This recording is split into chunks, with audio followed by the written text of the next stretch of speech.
we did have some really fun football on the field this fall in the Big Hmm. Ten.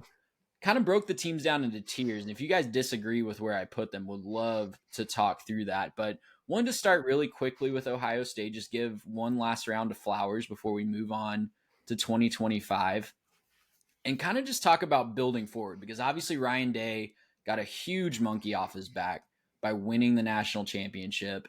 Yes, he still lost to Michigan, but that I guess Ohio State fans really can't complain about that anymore since they won the big one. But my big question is, what does success in the next 5-ish years look like for Ryan Day? Is it if he's not right back in the national championship game next year, he's back on the hot seat, or has he truly bought some goodwill for quite some time with that fan base? I think he's bought some goodwill. I will say, though, November's going to rear its ugly head when it comes back in 2025, right? Like there are still numerous Buckeye fans that I've heard from personally that I grew up with that still want Ryan Day fired because he didn't beat Michigan. Because for some reason, to quote Kirk Herbstreit, the lunatic fringe has to have the Michigan and it's greater than the Natty. And I'm like, what are you talking about? Look at all the money that brings your school. And so I think next 5 years for Ryan Day, I think you need to be consistent, right? You need to get the Michigan monkey off your back. And I think that buys you even more time. But the national championship, I think, buys you essentially a 5-ish year window. You need to be in the playoff. It's a 12 team. We know we're about to go to 14 or potentially even 16 by 2026, 2027.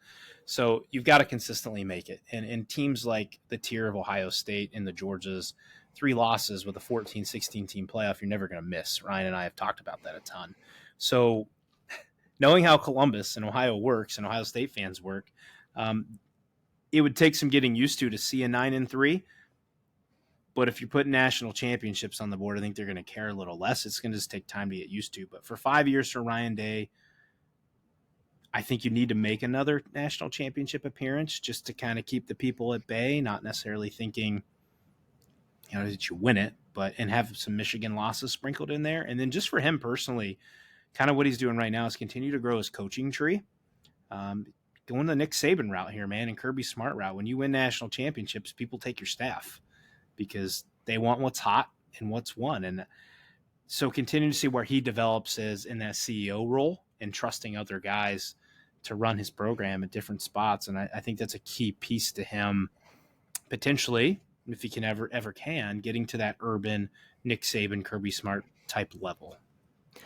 Yeah, I'm not going to pretend to understand the Ohio State fan condition, so I'm going to defer to Clinton on that one. But I'm just like, this whole 2025 is going to be fascinating because I think the parallels between, and maybe it's not the same because Harbaugh just dumped Michigan after last year's national title game and then took half his staff with him. So that was a little bit of a FU on the way out. If I don't think it was an FU on the way out, but like Ryan Day's still there, but he's replacing both coordinators, and the amount that they're losing on the roster, it's not insignificant. It's pretty comparable to what Michigan lost last year. And I think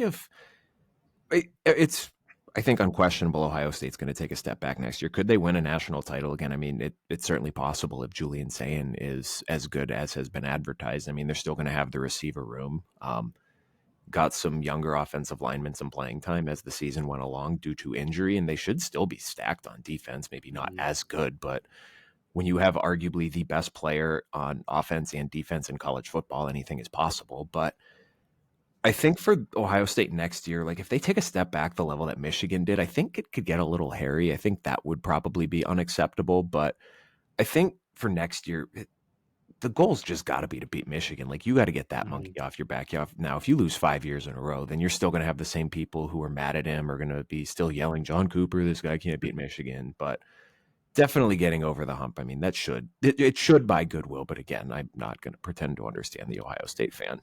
Well, I mean, if you think about Michigan, and having talked with some Michigan fans today, actually, I think the expectation for them is 8-4, 9-3 again this year, just because you don't know what they have on offense. Ryan alluded to this in our last episode. So much talent is leaving. You're going to have possibly 4 first-round guys off that roster. Ryan Day needs to get the monkey off his back now, because if Bryce Underwood is what we all expect him to be, and those 2 5-star tackles they just signed develop in the right way, they're going to be they're going to be a stout team to beat. They're going to start to reload. Now that, again, you have to have Sharon Moore continue to develop as a coach, but get it off your back now, because you might be looking at a 10-year type war coming up here with both teams, and Michigan now in the NIL world. I'm certain Ohio State has maybe still the edge in the NIL world there, but if you got, who was it, Oracle's guy out here buying players from Michigan like he did Bryce Hunter, it's going to be a challenge to keep up with that.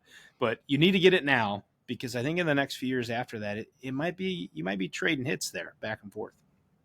I'm going to try to talk over my dog here that's decided she wants to bark at something out there. But he also is going to have an uphill battle with the coordinator situation, right? You touched on it a little bit, but he had two of the best possible coordinators in all of college football on both sides of the ball, Jim Knowles and Chip Kelly.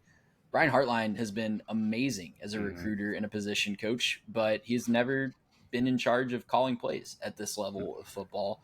And the defensive coordinator hire, I don't think it's been finalized as we're recording this on Monday night, but it's hard to spin it into an upgrade when you're losing two guys of those caliber. So with I know Ryan Day has a history of calling plays, and he can certainly step in and be a mentor for Brian Hartline on that side of the ball. But with all the responsibilities that a head coach has in 2025, talking about roster management, donor management, NIL, keeping everybody just moving and marching in the same direction, you have to have those coordinators and be able to trust those two guys to just really own their side of the ball, or it's really hard to be successful to the level that Ohio State will want to be successful. So really interesting. That's what I'm really watching for at Ohio State. Gracious him. How about that?